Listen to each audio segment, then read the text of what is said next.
I still can't quite believe the words that came out of my own daughter's mouth. And honestly, every time I think back to that Tuesday afternoon, a cold knot tightens in my stomach. Imagine being in your 60s, a loving, devoted parent who gave up everything for their child, only to hear them look you dead in the eye, point to the very roof over your head, and say, "Mom, you either agree to become my full-time, unpaid worker, or you need to pack your bags and be out of this house by the end of the month." That's the reality I faced. My own flesh and blood essentially blackmailed me into servitude just a year after I retired. I've lost sleep over this, trying to figure out if I was too soft, if I raised an absolute monster, or if I was simply too blind to see the entitlement growing in her all these years. That's the core of this whole mess, isn't it? Was I wrong for what I eventually did to fight back? Or was it the only sane option left to a parent who was being used up and discarded? Tell me honestly, if your own daughter gave you that choice, become her slave or be homeless, would you submit? Or would you find the strength to tear the whole structure down? To understand the sheer magnitude of this betrayal, I need to take you back to the beginning, long before the demands started. My name is Elinor, and for 35 years I was a dedicated middle school teacher. I loved my job, but more than anything, I loved my daughter, Sarah. Sarah was our only child, a bright, beautiful girl who, even from a young age, showed an extraordinary drive and, looking back, maybe a slight tendency toward expecting things to be handed to her. Her father, David, and I worked tirelessly to give her the best life possible. We put everything into her education, saved diligently for her college fund, and never, ever let her feel a moment of financial stress. We believed in supporting her dreams. David, my sweet husband, passed away suddenly 5 years ago from a heart attack, and that event is really the pivot point where everything started to shift, though I didn't recognize it at the time. David had been a successful real estate agent, and when he passed, he left behind a substantial portfolio, including the large, beautiful 4-bedroom house we had raised Sarah in. It was a comfortable, 2-story colonial with a huge garden in a desirable suburb, a house I had always considered my home and sanctuary. Sarah, who was 25 at the time, was already climbing the corporate ladder in digital marketing, making a remarkable salary, but she was always keen on investing. When the estate was settled, she proposed a business idea. She would buy the house from the estate, at a slightly reduced family price, naturally, and use it as the anchor for her new venture, a boutique short-term rental business aimed at high-end clients. The deal was this: she would manage the property, and I, now a widow, could stay in my upstairs master suite, paying a very modest rent, mostly covering utilities and maintenance, she said, and enjoying the stability of the familiar environment. It sounded perfect. I was still teaching then, and the arrangement felt mutually beneficial. I got to stay in the house I loved, and she got a prime asset for her new business. Sarah's business, Elegance Stays, took off immediately. She was brilliant at the marketing side of things. She bought a second property in the city center 6 months later, and then a third. By the time I retired 2 years ago, she was a true success story, young, wealthy, and running a booming small empire. But that success came with a terrifying side effect, an ever-growing sense of entitlement and an increasing reliance on my availability. When she first asked me for a favor, it was small. "Mom, could you just pop over to the third house and let the cable guy in? I'm stuck in a meeting." Of course, I said yes. I was happy to help my daughter. Then it became, "Mom, the cleaner canceled at the colonial house. Our colonial house. Could you just flip the beds and make sure the towels are stocked before the next guests arrive? It's a rush job." These tasks started to creep up. After I retired, suddenly my entire schedule became Sarah's buffer. My retirement wasn't meant to be about work.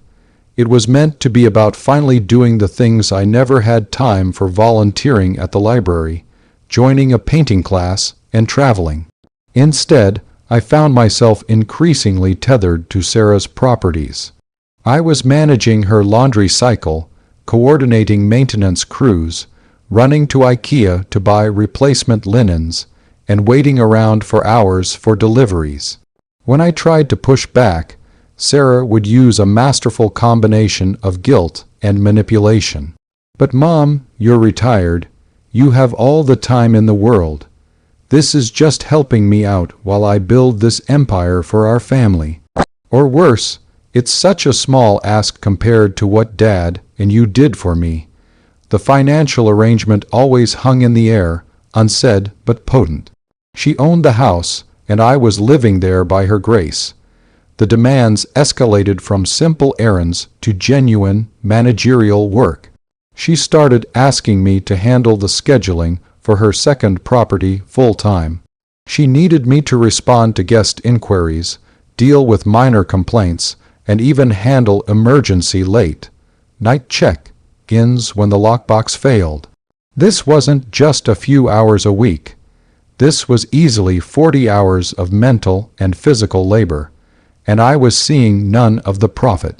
I calculated that if I were to hire myself out as a property manager, I would easily command $2,000 to $3,000 a month, money I truly needed to supplement my modest teacher's pension, especially as inflation chewed through my savings.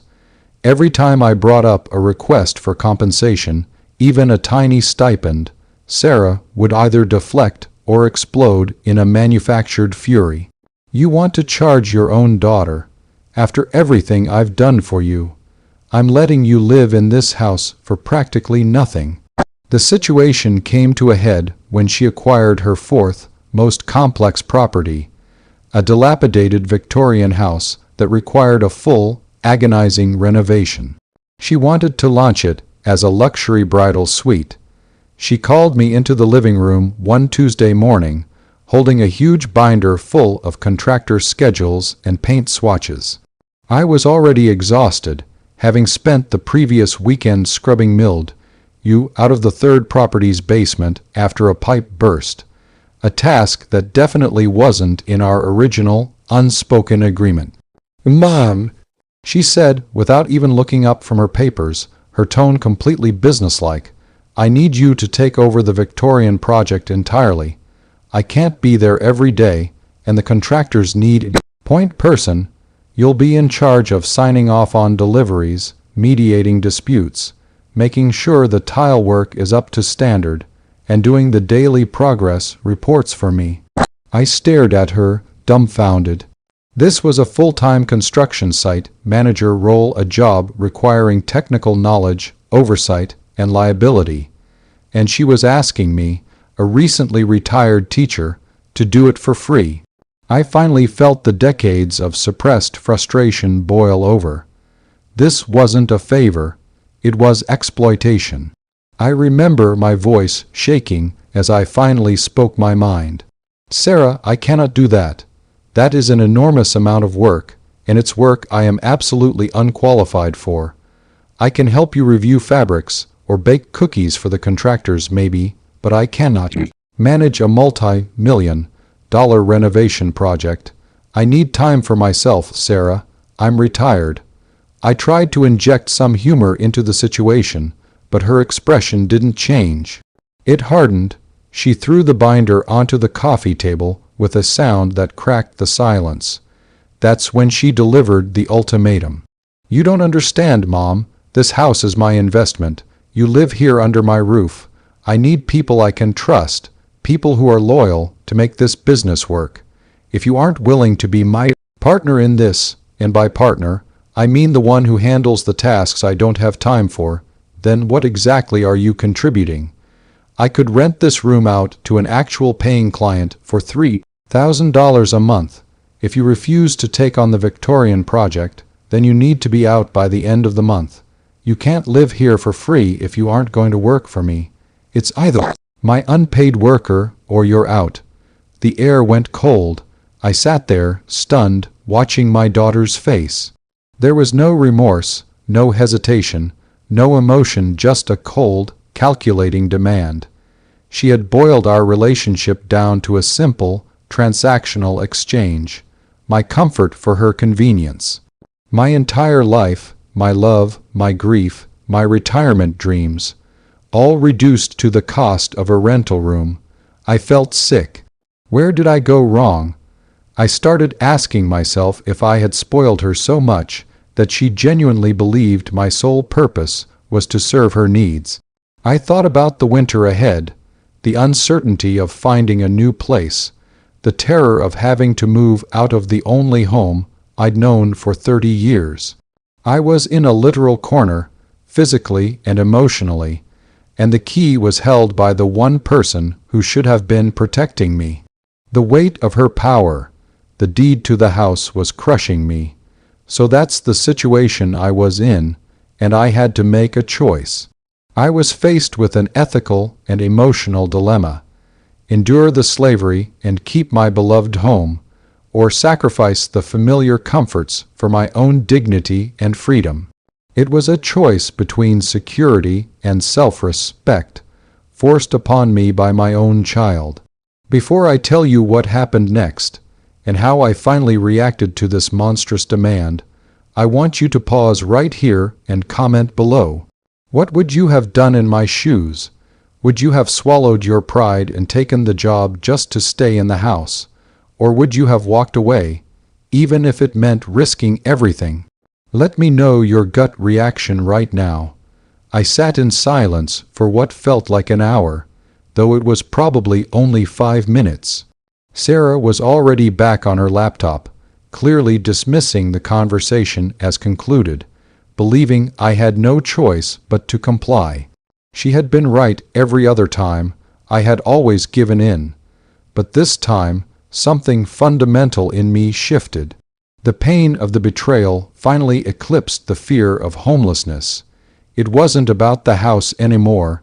It was about the desecration of the word mother. I didn't argue. I didn't cry. I simply stood up, walked into the kitchen, and made a cup of tea.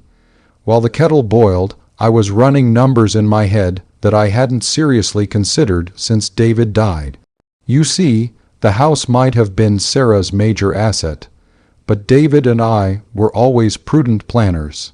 When David passed, his life insurance payout was substantial, and I had, through sheer habit, simply let the bulk of it sit in a high-interest, non-liquid investment account, untouched. I had been too comfortable living in the house and relying on my teaching salary plus the insurance interest, always assuming I'd deal with the capital someday. That someday had arrived, delivered by my daughter's cold, harsh voice. I walked back into the living room, calmly set my tea down, and looked at her. Her fingers were flying across the keyboard.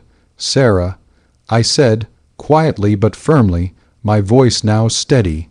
She sighed, annoyed at the interruption, and finally looked up. "I've made my decision," I told her.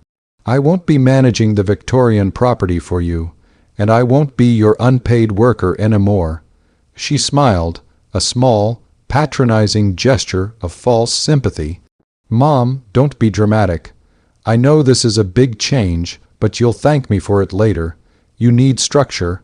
"No," I interrupted, holding up my hand. "You misunderstand. My decision is that I accept your ultimatum. I'm moving out."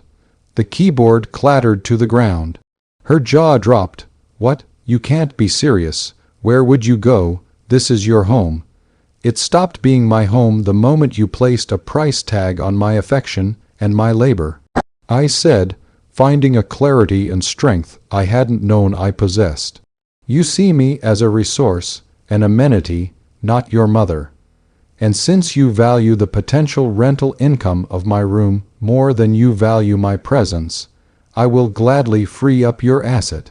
Then came the calculated move, the decision that felt less like revenge and more like a definitive declaration of independence. You've given me 30 days, but I don't need that long. I will be out in exactly 1 week, and while you calculate how much you'll make renting this room, perhaps you should also calculate the cost of replacing the work I've done for the past 2 years. I detailed it for her, item by item. You'll need to hire a reliable property manager for House 2, House 3, and the Colonial. That's at least $1,500 a month for the 3. You'll need a personal assistant to handle all your running around, schedule confirmations, and correspondence. That's a salary of at least $50,000 a year.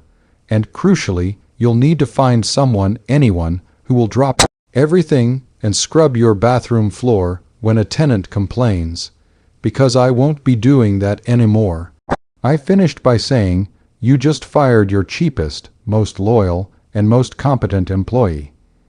I hope the $3,000 a month for this room is worth the $70,000 a year in salary you now have to pay out. The color drained from her face as the full reality hit her. It wasn't just about the rent. It was about the convenience she was losing. She started panicking, desperately trying to backtrack. Mom, wait, I didn't mean it. It was just a stressful week. Of course you can stay. Forget the Victorian. I'll hire someone. Please, don't leave. I need you. You need a free worker, Sarah, and I am done being that for you. I spent the next 3 days calling my financial advisor and looking at local real estate. David's insurance money, combined with a quick cash-out of a small retirement bond, was more than enough. I found a lovely, bright 2-bedroom condo in a secure, active community just 20 minutes away. It was all mine, in my name, and I closed the deal in 5 days. I hired a moving crew, and by the following Tuesday, exactly 7 days later, I was gone. The aftermath was exactly as predicted, though worse for Sarah than I anticipated. When I walked out, I didn't just take myself. I took all my systems, my contacts, and my intimate knowledge of her business's chaotic inner workings. The very next day, a major maintenance issue flared up at the city property, and Sarah, who had never dealt with a plumber or an HVAC technician in her life, was utterly overwhelmed. She called me, screaming, demanding the number of my guy. I politely told her he was my guy, and she could find her own on Google. The bridal suite renovation stalled immediately because she couldn't manage the permits and contractor schedules. She had to hire a full service management company, which ate deeply into her profits. Her empire was built on a foundation of my free labor, and when that foundation was removed, the structure began to wobble violently. My life, on the other hand, flourished. I decorated my new condo exactly how I wanted, started volunteering at the local animal shelter, and finally signed up for that painting class. My new home is smaller, but it is filled with peace, dignity, and my own quiet joy. Sarah, humiliated and struggling, tried to reach out multiple times, but I kept the distance. I told her I loved her, but until she could see me as her mother and not her employee, we needed space. To this day, our relationship is strained, but I am free. I traded a large, stressful house and a toxic relationship for a small, peaceful haven and my self-respect. The biggest lesson I learned is that sometimes walking away is the most powerful act of self-preservation you can make, even when the person holding you captive is your own child. I grieved the daughter I thought I had, and I accepted the difficult, independent person she became. It was brutal, but I had to teach her the cost of free labor and, more importantly, the cost of disrespecting her mother. I know some of you might think I should have been more forgiving, but I simply couldn't. I made the choice for my own peace and survival. If you were on my side in this whole mess, please do me a favor and hit that like button right now. It means the world to know I'm not alone. Subscribe to the channel for more deeply personal and shocking stories like this one, and share your final thoughts on this whole mess in the comments section below. Do you think Sarah will ever truly understand the depth of her mistake? I'll see you all in the next story.